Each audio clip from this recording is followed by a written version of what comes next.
What's going on, beautiful people, and welcome back to Peace of Happiness 101. And today we have another phenomenal video for you guys. Dating. As much we try to not think about it, dating can be overwhelming. From you trying to get to know someone and them trying to get to know you, trying to get to the process of cultural differences and get in depth into who the person is as a whole, this thing could be quite confusing and definitely worth it, right? Because when you put love between two strangers, a lot of spectacular things happen. So today I decided to talk about 5 places you are most likely to find your soulmate. I said most likely to find your soulmate. And we're gonna give you the ups and downs from each places to give you a better idea of why those 5 places are most likely where you could actually find love. And before I go, how are you doing today? I know that we are still within the pandemic, and I know that you guys are still trying to do your best to stay safe. But as I've been saying, it is and it's probably always going to be my job to check up on you guys, because you are family at this point. From you watching the videos, commenting on everything, liking, this is something that family and family only do. So it is my job to always make sure that I check up on you. And by checking up on you, it is also my duty to tell you exactly why it is important to keep wearing your masks, it is important to keep washing your hands, and it is important to follow all the guidelines that are given within your state or your country to help us get rid of that thing for good.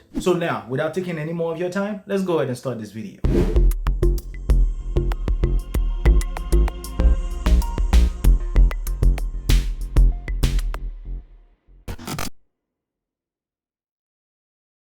The year 2005 is one of the first years that online dating became extremely popular. The reason why is because online dating gave you the metrics of being able to socialize with people without socializing with anybody. And by that I mean, despite the fact that you have a busy schedule, it is still doable to get in touch with people through online dating. And a lot of people didn't take time to respond to it. And of course, we already know by going online and date people, a lot of us are probably gonna be skeptical. But the more we realize this is one of the most convenient ways to talk to people, a lot of us decided to embrace it. Although online dating is one of the top ways to talk and get in touch with people, especially in today's reality with this COVID-19 going on, it is also one of the most untrusted ways to get about a relationship. And the reason why is because by definition, we meet the word catfish. Catfish by definition is when somebody takes someone else's identity and play as if they are that person just to make you think that you're actually talking to whoever is in that picture. And that's when a lot of people come to realize that online dating cannot be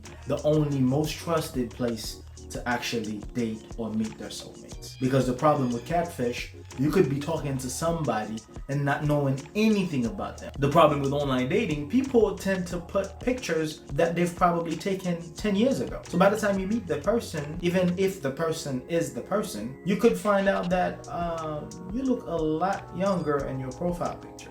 And that's when they're gonna tell you some backstories or making you feel completely different about how you used to see that person just because the only thing you had was a profile picture. The second thing is the intellectual profiling. Sometimes people will tell you, hey, you know what? I am a complete graduated doctor. This is what I do, this is what I do. With online dating, it allows people to build things up just maybe because of their fantasy, and they could put it in those online dating apps or any online profiles. And when people come across thinking they have an actual chemistry with those people and come to find out they never actually knew the person to begin with. So to conclude with that online dating thing, it is still a best way to date because it gives you conveniency. You are basically able to talk to the world, but the world that you're talking to might not be the actual person you're speaking to.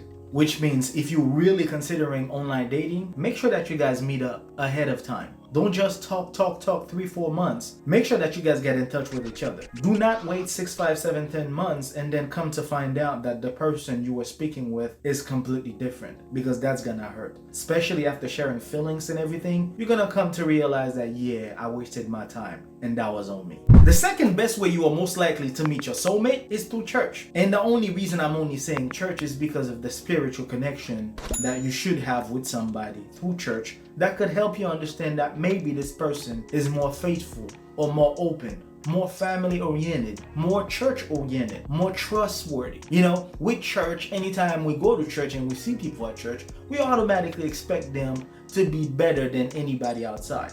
And the worst thing about dating in church is that sometimes whoever that you thought you were dating was not the person at all. Between Sunday services and religious adaptations, you could actually think by finding somebody in church or looking for someone in church, it is going to be easier for you to actually find your soulmate. But somehow it is still difficult because not everybody is in church for church. Not everybody comes to church because of church. A lot of people come to church for some reason, I don't even know why. They are just in church just to be in church. The only reason I put church as a second place is because you would think by going to church it would be easier to find somebody. But in most cases, you could completely be wrong. And the reason for that is because of the establishment itself. Think about it. If you ever happen to see a couple at church, the pastor and the ministers are basically forcing those couples to get married as early as possible. It's almost like, oh yeah, you guys been dating, no fornication. I don't want you guys to be out there doing what you're not supposed to do. Therefore, it is really important that you get married. Okay? Get married in my church. It's best for you to get married. More members to me, whatever that situation is, get married. Just get married, you know? Whatever you want to do after you get married, that's you. But after a few months you guys been dating, what are you still waiting for? And that's one of the worst things to do, especially when we talk about relationship. Relationship is all about getting to know people. How you expect me to get married with somebody that I barely know? What if the person who I got married to was just using church as a cover? That's the problem. When you really think about it, you're gonna soon realize that, yo, did I marry somebody that I fantasize about without knowing exactly who I got married to? That's when sometimes you will find a lot of couple that are so-called Christians go back into getting an actual divorce because they never gave it time to get to know each other, or they were too pressured to even get to know each other. By them going through the process of marriage and not knowing exactly what marriage is, just because they read it in the Bible, they follow a bunch of rules, expecting everything to go as it's supposed to be, and then find some of the most problematic mountains in their relationships, that could also be some of the worst places to meet somebody. The third place, which is basically my favorite, is school. Yeah, school. High school sweetheart, or whatever the situation is, college. School for me is the best place to actually meet somebody. And we've seen a lot of couples that are actually married now with kids, with a full family, who've actually met each other from school. They've met from school, they've stayed together, they built a family, and they become successful and powerful couples. Stories like that happen every day. They didn't have to go with the process of online dating. They didn't have to go with the process of being pressured by church. They didn't have to go with anything like that. They met in school, they liked each other. They got to know each other with enough time, because when you're in school, the chances are for you to finish school before you do anything else. You have loans, you have expectations, you have money that's being spent, you have a bunch of stuff that requires you to basically, hey, I think it's best for us to focus on our studies before we do anything drastic. So therefore, it's best for us to get to know each other. You know what I mean? I'm gonna be here for 4 years, you're gonna be here for 6. I don't know what you think, but I really like you, but marriage is not a thing. So let's go ahead and argue about things that we don't understand about each other. We are two strangers. It's best for us, push it. Let's keep pushing it. Do things in a way where we allow ourselves to grow with each other and get to know each other enough to the point where we could say yes to each other one day. And so far, to be honest, school for me, it could be, if it wasn't for the religious, spiritual, and the conveniency that online dating give, I would loudly say that school is one of the best ways to meet your soulmate, because school gives you enough time to get to know somebody. School is by far one of the best ways to meet your soulmate. But as a downfall, not everybody goes to school, which means, so if we were to take school as one of the most successful ways to find your soulmate, you not being able to be in that part could be quite difficult. So that's one of the reasons why I place school as the third place you are most likely to meet your soulmate. The fourth one, which is something that a lot of you know about, and it's more of an adult condition, is work. Yes. A lot of people have actually managed to get in a relationship, a solid relationship, through work. Yeah. I'm not talking that little high school work that you used to work at the mall and you met somebody and you guys had fun, blah, blah, blah, wah, wah. I'm talking about you are a professional you met another professional who happens to have good feelings for each other, got to know each other, worked long enough, and boom, there you go. You guys ended up finding love. Yeah. And there's nothing anybody could do about it because you guys are grown enough. Not only you don't have to actually be out there socializing to find somebody that you don't even know, trying to get to know them and go crazy about it, you get to see this person almost every day. Let's say that you live with your parents or you live by yourself, you're more probably going to be around that person 6 out of 7 days. You know what I mean? It's like every day I get to see John. I like John. I want John in my life. But in the way I'm saying it is not like you're gonna stalk John. You let John approach you before you approach John. So with work, the good thing about it is that, not only you're gonna show the person a full potential when it comes to financials, when it comes to intellectual levels, but also if they really like you, they're gonna find a way to approach you. Although there's a downside to it. Most establishments do not allow co-workers to date each other. So I don't know if you're gonna leave that job just so you like John. That's up to you. That's your decision. But that's one of the downsides, because when you really think about it, if you are dating within the work environment, that could potentially affect your work ethic. Which means if you are constantly thinking about John and doing stuff just for John, you might not pay a lot of attention while you're at work, because you and John probably gonna have to wait an entire whole 4 hours before you meet each other. But before John, it was just 4 hours. But now if John is in your life, it's like an entire 4 hours, because you guys are so deeply connected with each other to the point where your performance at work start to drop. And that's why a lot of employers do not allow people to date within the work environment. But so far, we have school and we have work, which are for me the two of the best places you could actually meet your soulmate. The fifth but not least place you are most likely to meet your soulmate is the club. Yes, the club. The club. Give me drinks.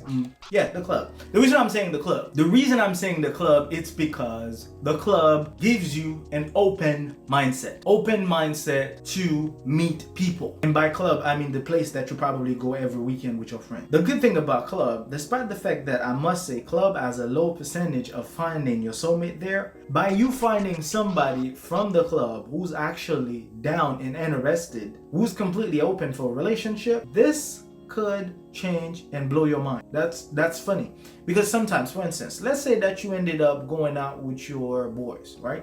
You ended up going out with your boys, you had a busy schedule, you had a busy week, you just want a drink. You know what I mean? At the time, you weren't dating anybody. And then boom, Sandra came out of nowhere, who was actually dealing with the same thing. And then God put you guys together. Look at this. The two of you, lovebirds, working a lot and not knowing exactly what faith has put together for the two of you, and boom, you guys ended up meeting each other. And sometimes, only sometimes, you could meet someone from a club who could actually become your wife, who could actually become your husband. Because not everybody goes to the club just to go crazy. Not everybody goes to the club every weekend. Some of us go to the club once in a while. Some of us go to the club because our friends dragged us to the club. Literally, this guy, me. Some of us do not even think about the club as a regular place to go have fun. And sometimes, like I said, fate plays tricks on us. Sometimes you could just go to the club just to have a few drinks, and then boom, you ended up meeting the love of your life. And after everything we just talked about, what's the conclusion? Really, what's the conclusion? What do you guys think? What do you guys think is one of the best places you are most likely to find your soulmate? Please, let me know in the comments below. Let me know exactly the best places you could actually meet your soulmate. My conclusion is very simple. Despite the fact that I can't wait to read everything that you guys are gonna write down in the comments below, my conclusion is quite simple. There is no actual place to meet your soulmate. You can meet your soulmate any given places, any given moments, any part of town, any places that you were basically destined to meet. And that's the honest truth. A lot of us go crazy night and days trying to do things, trying to manage things to the point where we end up to where our fantasies wants us to be. But is it really exactly how it's gonna happen? I've had this girl telling me that she wanted to meet her soulmate in the library. I thought you're not supposed to talk in the library. How? Isn't what library is for? You go do your research and you go about your business. But that's the fantasy. They're talking about things they've seen in the movies. Somebody was in a different aisle, they were on the opposite aisle, and they drop a book, they see each other, and then they lock eyes, boom. Ugh, God. Grow up. It doesn't happen like that. This is a real life. Things like that don't happen. Even if it happened once in a lifetime, doesn't mean that it's gonna happen to the 7 billions of us. Think about it. If life was a fairy tale, it wouldn't be called life. It would have been called Cinderella or something that Disney does, whatever the situation is. The reality is simple. There's no landmark when it comes to meeting your soulmate. You can meet the person anywhere. Church, school, while you're jogging, while you're hiking, wherever you are, at the gym, at the restaurant, from you getting off work, any places, you could actually meet your soulmate. So don't stress yourself about things that are important. As a matter of fact, let love come to you. I've been saying that, and I'm probably gonna continue to say it because I think it's important that you guys remember that. Let love come to you. Don't try to manage everything. Don't try to put everything together. Let the universe, only thing you need to do, surround yourself with good energy. Whenever you surround yourself with good energy, only good energy is gonna come back. You're gonna be so strong and powerful. Anytime bad energy seems to approach you, they're gonna realize, oh, okay, he's not playing around. He's got a lot of good energies on him. I need to stay back. You know what I mean? I'm not approaching this guy. So by you keeping good energies around you, it's definitely worth it. You're probably going to be in a better position to let love find you and enjoy it to the fullest. So my conclusion is there's no actual place to find love. Love could actually find you anywhere it chooses to. And before I leave, I have to say rest in power to our well-known Black Panther actor. Boseman was everything that we wanted to see, especially for anybody who share black skin, wanted to see as a superhero. So it's good for you guys to take a few seconds of your busy schedule. Remember exactly what is done to our community. Remember exactly the image that is giving us as being one of the well-known black superheroes till date. Rest in power. Wakanda forever. We'd like to thank each and every one of you guys who've been with us from the get-go. We appreciate the love, we appreciate the support, we appreciate all the comments on each post. And for those of you that are just coming in, we welcome you to the channel. Feel free to look around and don't forget to leave us a subscribe and hit the notification bell because we have so much more to show you. Until then, take care of yourselves and each other. Peace.